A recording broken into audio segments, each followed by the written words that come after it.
Hello students, आज के video lecture में टेंजेंट एंड नॉर्मल का जो ये टॉपिक चल रहा है कि एंगल बिटवीन टू कर्व। तो इसके कुछ और क्वेश्चन है। जैसे सबसे पहला क्वेश्चन ये है आपके सामने, जो जी मेंस 2019 में पूछा गया था। क्वेश्चन इस प्रकार से, the acute angle between the curve y equal to a and y equal to a at their intersection point is denoted by theta, then value of tan theta is to be determined. Tan theta की value find करनी है। ठीक है, तो सबसे पहले इन दोनों कर्वों को सॉल्व कर लो। क्वेश्चन है y equal to 10 minus x square, दूसरी है y equal to 2 plus x square. ठीक, सेकेंड है y equal to 2 plus x square. तो अब इन दोनों को सॉल्व करना है, तो y की जगह जैसे यहाँ पे रख दिए 2 plus x square equal to 10 minus x square. इसको इधर ले आओ, आ गया 2x स्क्वायर इक्वल टू 8। तो x स्क्वायर इक्वल टू क्या आ जाएगा 4। तो x इक्वल टू आ जाएगा प्लस माइनस 2। जैसे x की वैल्यू मैं यहाँ पे पुट करूँगा प्लस माइनस 2, तो प्लस रखो या माइनस रखो, उसका स्क्वायर तो हो जाएगा 4, और 4 और 2 कितना हो जाएगा 6। तो y की वैल्यू क्या मिल जाएगी 6। ठीक है, तो पॉइंट ऑफ इंटरसेक्शन जो आए अपने वो दो आए। पहला कौन सा आया 2 और 6, और दूसरा आया -2 और 6। स्लोप और फाइंड करनी है, तो स्लोप के लिए इनको डिफ्रेंशिएट करेंगे। जैसे पहला कर्व क्या है, तो यहाँ से y डैश इक्वल टू क्या आ जाएगा माइनस का 2x, और सेकेंड वाले कर्व से y डैश इक्वल टू क्या आ जाएगा 2x। ठीक है, अब यहाँ पे पॉइंट को पुट करना है। जैसे x की जगह 2 पुट करोगे, तो यहाँ से m1 क्या आ जाएगा माइनस का 4। ठीक है, और यहाँ पे x की जगह 2 पुट करेंगे। ठीक है, तो m2 क्या आ जाएगा, यहाँ पे 4 आ जाएगा। अब मान लो बाई चांस अगर हम इस पॉइंट को पुट करते, तो यहाँ पे +4 आ जाएगा और यहाँ पे -4 आ जाएगा। तो स्लोप इसी टाइप की आएंगी। ठीक है, अब अपन को एंगल फाइंड करना, तो एंगल के लिए फॉर्मूला लगा दो।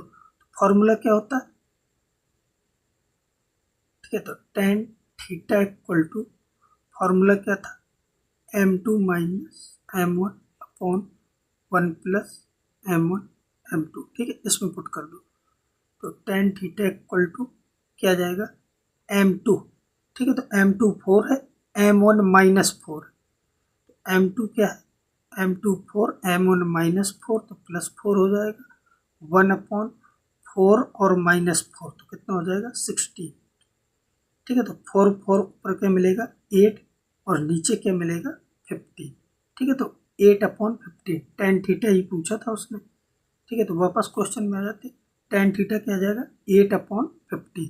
तो ऑप्शन नंबर बी करेक्ट हो जाएगा। सेकंड क्वेश्चन आपके सामने ये है, the angle between the curve y equal to x square and ये curve at the point 1 1, the angle between two curve at a point of intersection is the angle between their tangent line at the point। ये जो इतना बड़ा सा सवाल लिखा है, इसका बस सिंपल सा मतलब ये है कि हमें इन दोनों कर्व के बीच में एंगल फाइंड करना है।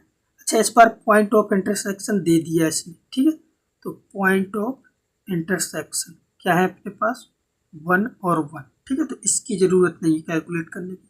अब स्लोप निकाल लो यहाँ से। जैसे पहला कर्व क्या है y equal to x square, इसकी स्लोप फाइंड करो। यहाँ से y डैश इक्वल टू क्या आएगा 2x, और x की जगह क्या पुट करोगे 1, तो आ जाएगा 2 इंटू 1 यानी कि 2। ये आ गया आपका m1। ठीक है, दूसरा कर्व ये, दूसरा कर्व क्या है, ठीक है, तो सेकंड कर्व है 6y equal to 7 minus x cube. इसको डिफ्रेंशिएट करोगे तो क्या आएगा 6y dash equal to -3x square. तो y डैश आ जाएगा -x स्क्वायर अपॉन 2। x की जगह 1 पुट कर दो। जब 1 पुट करोगे तो यहाँ से क्या आ जाएगा माइनस का 1/2। तो ये आपका आ गया m2। अब यहाँ से आपको क्लियर दिख रहा है कि अगर मैं m1 इंटू m2 कर दूँ तो ये -1 आ जाएगा। ठीक है, क्योंकि इसका मल्टीप्लाई जब 2 का मल्टीप्लाई -1/2 में करोगे तो -1 आएगा।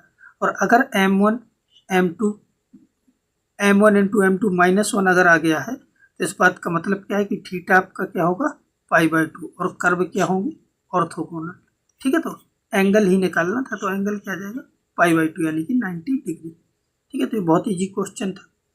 तो एंगल के बस ऐसे ही क्वेश्चन आते हैं, ज़्यादा टफ आते नहीं। ठीक है, तो अब अच्छा इस टाइप के भी क्वेश्चन आते हैं जो मैंने यहाँ पे फॉर्मूले लिस्ट किए हैं, जैसे लेंथ ऑफ टेंजेंट। ठीक है, तो आप इन फॉर्मूलों को याद कर लो, इसके डेरिवेशन में पढ़ने की जरूरत नहीं है, क्योंकि एग्जाम में जब आपको ये याद होगा तब आप स्पीड से क्वेश्चन कर पाओगे। ठीक है, तो इनको याद कर लो। जैसे लेंथ ऑफ टेंजेंट क्या है? अच्छा, ये y1 का मतलब है कि उस कर्व में जो भी कर्व होगा वहाँ पे एक पॉइंट होगा। मान लो कि ये कर्व है और ये इसकी टेंजेंट है और ये पॉइंट P है। इस P के कोऑर्डिनेट है x1 y1। ठीक है, तो x1 y1 का मतलब ये, तो y1 square root 1 plus 1 upon dy upon dx का स्क्वायर लिखा है और पॉइंट को पुट करना है यहाँ पे dy upon dx at point P।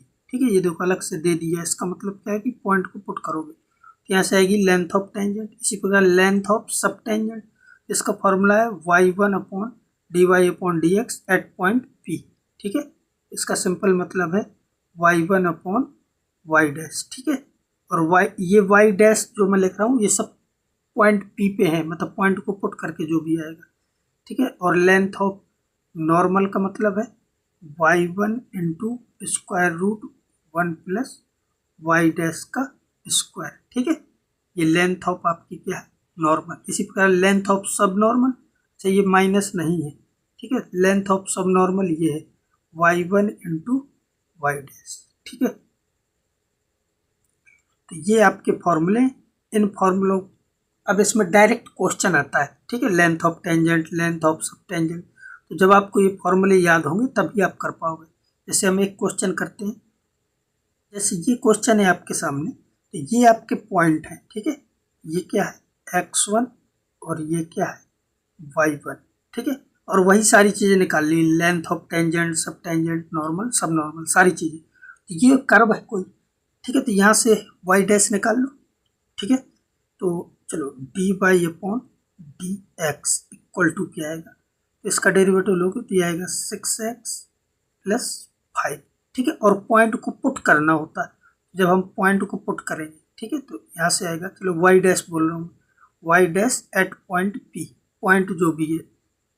ठीक है, यहाँ पे पॉइंट क्या है? 2 और 3, 2 और 3 को पुट कर दो, तो x की जगह 2 पुट कर दो तो 6 इंटू 2, मतलब ऐसे आएगा 6 इंटू 2 प्लस 5 इक्वल टू क्या आ जाएगा? 70।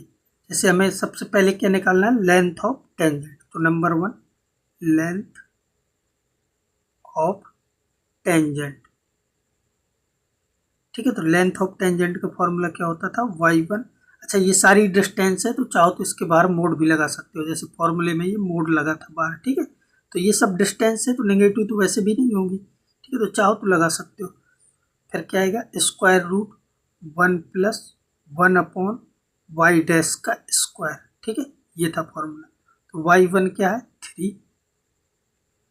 ठीक है, फिर स्क्वायर रूट 1 प्लस 1 अपॉन, अच्छा वाई डैश क्या आया था? 17। 17 का स्क्वायर क्या आएगा? 289। अब ये कैलकुलेशन है, ये आपको स्वयं करना है। यहाँ से आ जाएगा 3 स्क्वायर रूट 290 अपॉन, ठीक है, 17। ठीक है, ये सॉल्व कर लेना। ठीक है, अब इसके बाद ये हो गया लेंथ ऑफ टेंजेंट। अब सेकंड निकालो, length of sub tangent.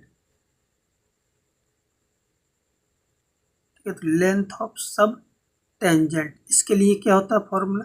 y1 upon y dash. ठीक है, तो y1 कितना है अपना? 3, और y डैश कितना आया था? 17। ठीक है, तो ये भी हो गया, लेंथ ऑफ सब टेंजेंट हो गया। अब तीसरा क्या है? Length of normal. अच्छा, तीसरा क्या है? Length of normal. ठीक है, तो लेंथ ऑफ नॉर्मल, ये था y1 square root 1 plus y dash का स्क्वायर।